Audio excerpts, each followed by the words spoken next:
And how does that one concern you? Panic of all men should go to somebody and tell the person his story. You're asking your daughter to abort a pregnancy. And what's wrong about that?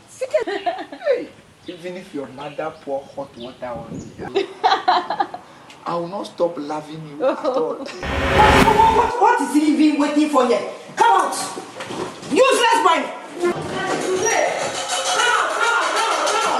So you want him to be faster? Come out!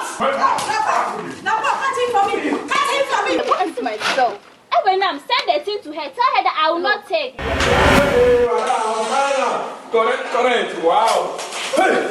Oh, madam, sorry. I know you'll be here. Can't. Oh. Ask you to go for my daughter. She got missing. I want to tell her. Nice thing, my granddaughter. Hey! Woman, what are you doing? Oh, so you allow me access to my own granddaughter? Big madam. Have a good news for you. Ask your daughter. I wouldn't shut up there. What is it about anyway? Mom! Me boatamo. Jima plapla masi. Make a crime with them. Do to others what you like others to do. I don't think we brought the life here to come and party or bath house or something.